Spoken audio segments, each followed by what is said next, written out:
Hello दोस्तों, स्वागत है आपका एग्ज़ाम फैक्ट तैयारी यूट्यूब चैनल में। दोस्तों, आशा करते हैं आप लोग मस्त एवं ज़बरदस्त होंगे और जहां भी होंगे स्वस्थ होंगे और ऐसे ही स्वस्थ के साथ पढ़ते रहिए और आगे बढ़ते रहिए। दोस्तों, आज की इस क्लास में हम लेके आ चुके हैं आपके लिए आरआरबी, आरपीएफ और आरपीएसएफ एसआई का प्रैक्टिस सेट। और यदि दोस्तों इस प्रैक्टिस सेट से आपने अच्छे तरीके से इसका एनालिसिस कर लिया तो दोस्तों आप यकीन मानिए कि आपका आरपीएफ एसआई में ईजिली तरीके से आपका सिलेक्शन हो जाएगा। तो दोस्तों देख लीजिए, प्रैक्टिस बुक है हमारी ये। और चलिए कुछ हम और बात करते हैं आपको। तो हमारे इस प्रैक्टिस सेट में कितने सेट हैं? 10 प्रैक्टिस सेट है हमारे इसमें। और जो बेसिक जानकारी है वो मैं आपको फिर से बता देता हूं कि जो सामान्य जानकारी यानी जीके जीएस के 50 अंक हैं और 50 प्रश्न हैं। दोस्तों सबसे ज़्यादा इम्पोर्टेंट यही है। इसके अलावा मैथ अंकगणित की बात करते हैं 35 और रीजनिंग की बात करते हैं 35 और 35। यहाँ से दोस्तों यदि 70 में से आपने 60 प्रश्न हल कर लिए और 50 में से 20 प्रश्न प्लस हल कर लिए तो दोस्तों आप लोग अंदाज़ा लगा सकते हैं कि 60 + 20 यानी 80 प्लस क्वेश्चन यदि आपने हल कर लिए हैं आरपीएफ एसआई या आरपीएफ कांस्टेबल में तो आपका सिलेक्शन ईजिली तरीके से दोस्तों हो जाएगा, है ना। तो चलिए आगे बढ़ते हैं अपने पहले क्वेश्चन की तरफ। दोस्तों यह हमारा प्रैक्टिस सेट नंबर 7 है। और यदि आपने जो पिछले प्रैक्टिस सेट हैं वो यदि कवर नहीं किए हैं आपने, सबसे पहले आप जाकर उनको कवर कर लीजिए, क्योंकि दोस्तों आपको इन्हीं प्रैक्टिस सेटों से क्वेश्चन एग्जाम में देखने को मिल जाएंगे। तो दोस्तों पहला क्वेश्चन है हमारा ऐत्रेय उपनिषद, है ना। पहला जो क्वेश्चन है दोस्तों हमारा, चलिए थोड़ा सा और जूम कर लेते हैं हम लोग। तो देखो, जो ऐत्रेय उपनिषद खालिस्तान के ऐत्रेय आरण्यक की दूसरी पुस्तक के चौथे, 5वें और 6ठे अध्याय से संबंधित है और इसे सबसे पुराना उपनिषद माना जाता है। तो right answer option number A, Rigveda.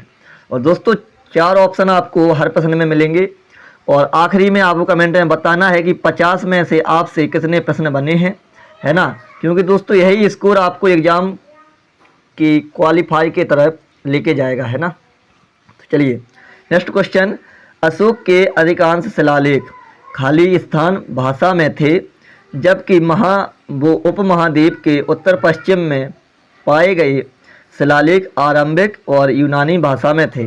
तो right answer option number B, Prakrit भाषा में थे। नेक्स्ट क्वेश्चन, पंच सिद्धांतिका, बृहत संहिता और सांख्य सिद्धांत के लेखक कौन हैं? तो right answer option number D, Barah Mihir. याद रखना ये सभी पुस्तकें अपने आप में इम्पोर्टेंट हैं और इम्पोर्टेंट तो अपने आप में सभी क्वेश्चन ही हैं दोस्तों, ठीक है। चलिए नेक्स्ट क्वेश्चन, निम्नलिखित में से किस धरोहर स्थल में वास्तुकला की द्रविड़ स्थापत्य शैली है? तो right answer option number B, Hampi. Next question दोस्तों, भारत के इनमें से किस मुगल शासक ने अंग्रेजों को सूरत में अपना पहला कारखाना स्थापित करने की अनुमति दी थी? तो राइट आंसर है option number D, Jahangir. Next question, निम्नलिखित मस्जिदों में से किसका निर्माण मुगल सम्राट शाहजहां द्वारा किया गया था? तो right answer option number D, Qila e Kohna Masjid, Delhi. Next question है दोस्तों, एनी बेसेंट ने बनारस में सेंट्रल हिंदू कॉलेज की स्थापना की जिसे बाद में उन्होंने खालिस्तान को सौंप दिया। तो इसको उन्होंने किसको सौंप दिया? तो right answer option number D, Madan Mohan Malviya को, ठीक है। और इसका नया नाम क्या हो गया है कमेंट में आप लोग बताइएगा।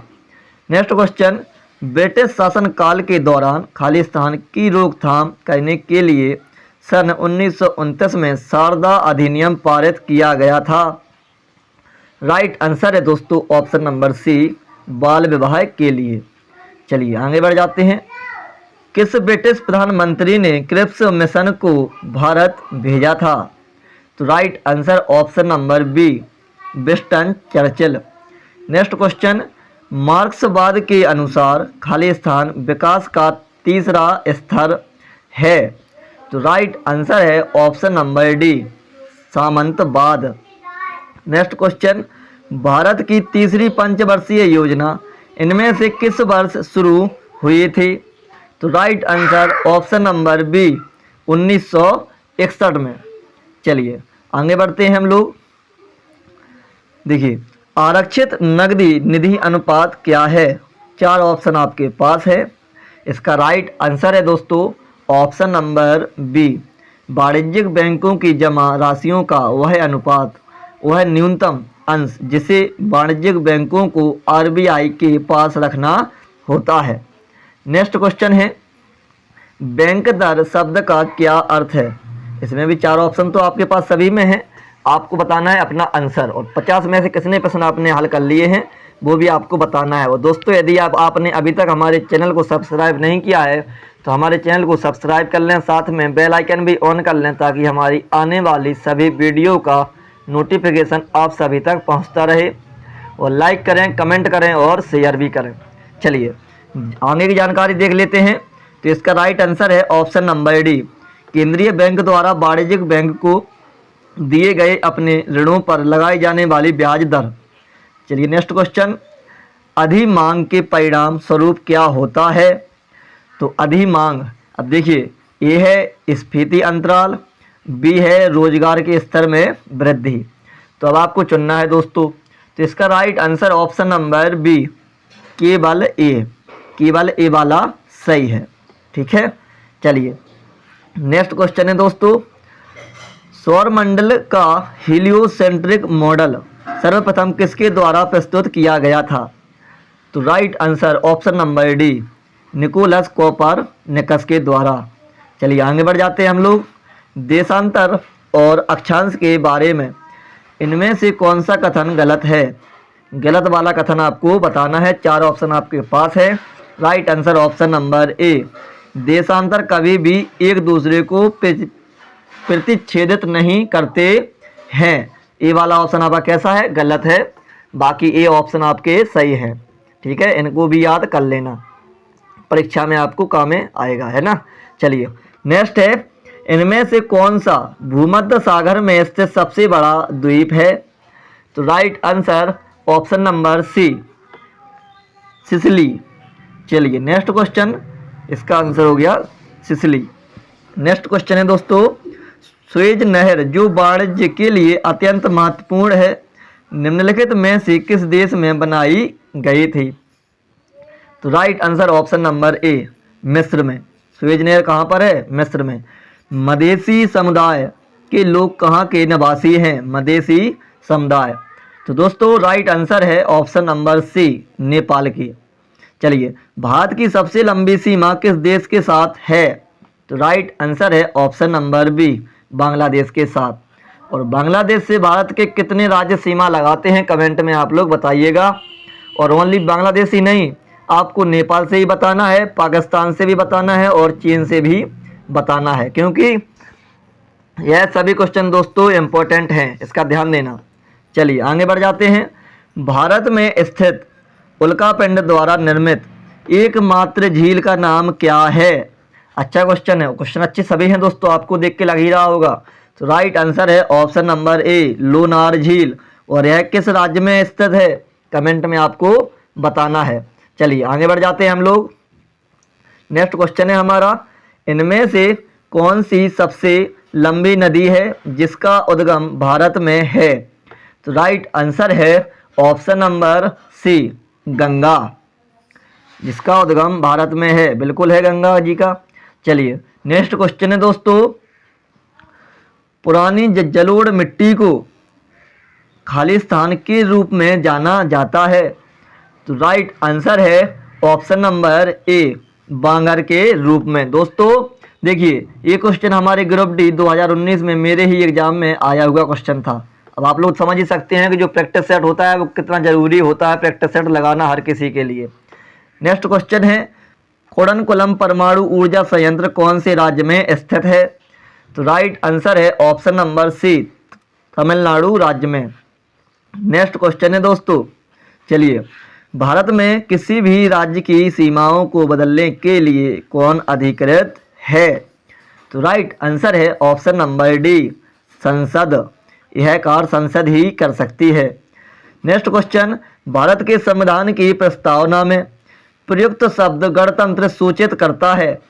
तो राइट आंसर है दोस्तों ऑप्शन नंबर सी कि देश का प्रधान निर्वाचित प्रतिनिधि है। इसका ध्यान देना। भारतीय संविधान के अनुच्छेद 53 के अनुसार संघ की सभी कार्यकारी शक्तियां किसमें निहित होती हैं?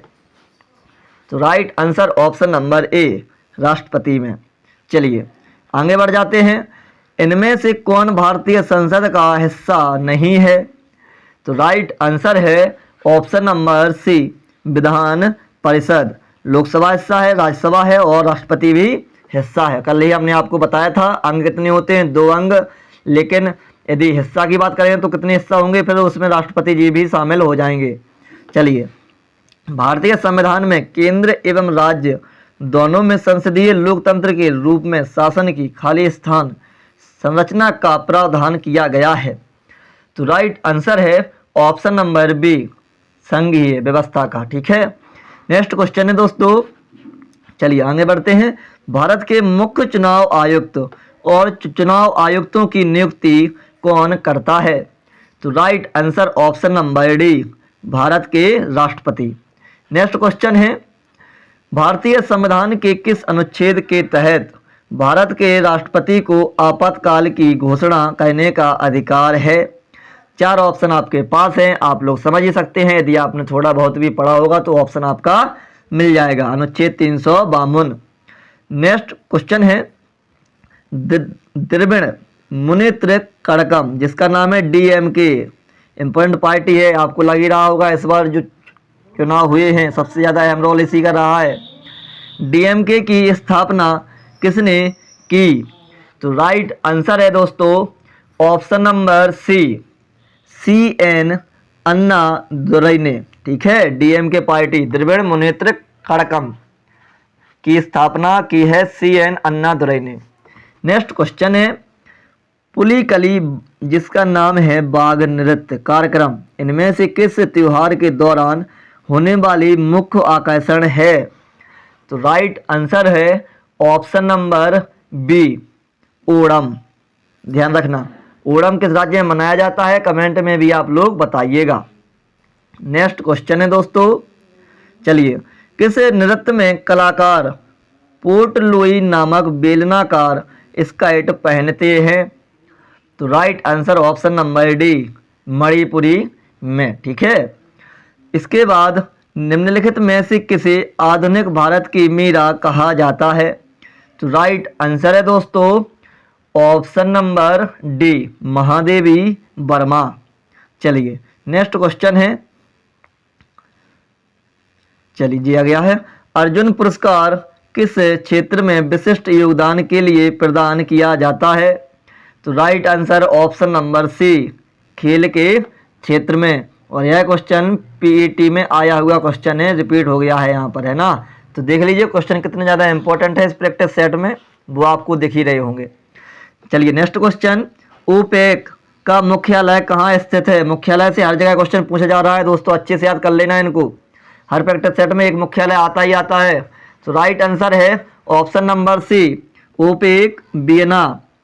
नेक्स्ट क्वेश्चन, भारत के क्रिकेट विश्व कप विजेता बनने के समय भारतीय क्रिकेट टीम का कप्तान कौन था? तो राइट आंसर है ऑप्शन नंबर सी कपिल देव। ध्यान रखना इनका, ठीक है, कपिल देव।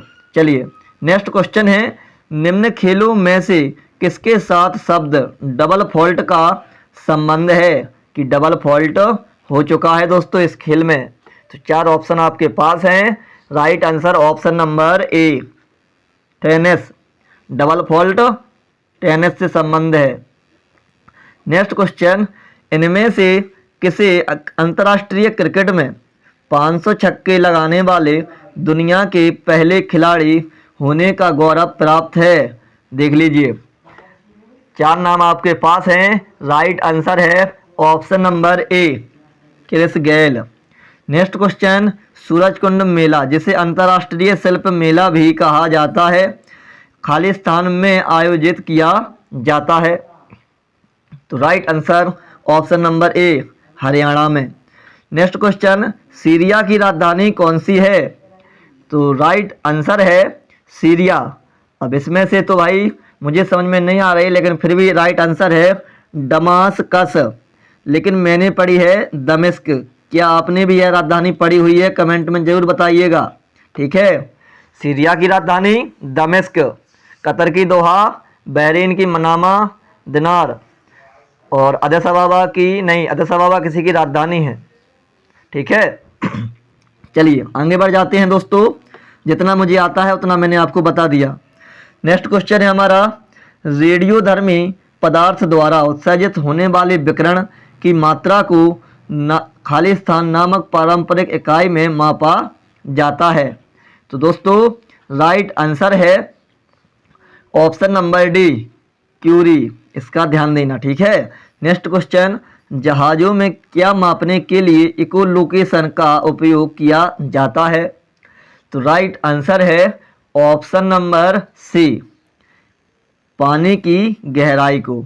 नेक्स्ट क्वेश्चन, पूर्णतः प्रत्यास्थ वस्तुओं का प्रत्यास्थापन गुणांक कितना है?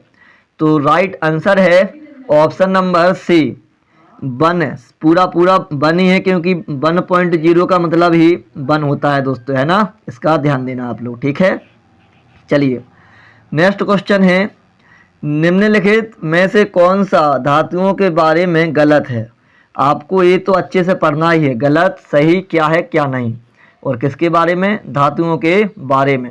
तो इसका राइट आंसर है ऑप्शन नंबर डी, ओनली ये गलत है, वे विद्युत ऋणात्मक होती हैं, ओनली यही गलत है दोस्तों। और ये 3 ऑप्शन जो हैं ये आपके कैसे हैं? सही हैं, क्वेश्चन के अकॉर्डिंग नहीं, ये आपके पढ़ाई के अकॉर्डिंग ये तीनों जो भाषाएं हैं वे तन्य एवं आघात वर्धनीय होती हैं तो धातुएं होती हैं, विताप एवं विद्युत की स्वचालक होती हैं तो धातुएं होती हैं, विगलनांक और क्वथनांक उच्च होता है उनका, तो धातुओं का गलनांक और क्वथनांक उच्च होता है। यह आपको सीखने को मिल गया है। नेक्स्ट क्वेश्चन, एम कक्ष में शामिल हो सकने वाले इलेक्ट्रॉनों की अधिकतम संख्या कितनी होती है?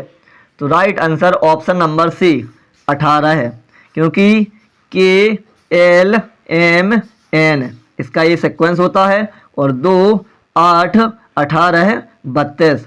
देख लीजिए, के की जगह पर कितना आएगा 2, एल पे कितना आएगा 8, एम पर कितना आया 18 जो कि अपना प्रश्न था, और एन पर कितना आएगा 32। ठीक है, सभी इसमें दिए हुए हैं, तो इन पे लिख सकते हैं आप। जहाँ पर 2 है यहाँ पर के, और 8 की जगह पे क्या लिख दें आप एल, और 18 की जगह पे एम तो उसमें लिखा ही है एम कक्ष, और इसके बाद 32 की जगह पे एन कक्ष। राइट आंसर अपना क्या है 18 है।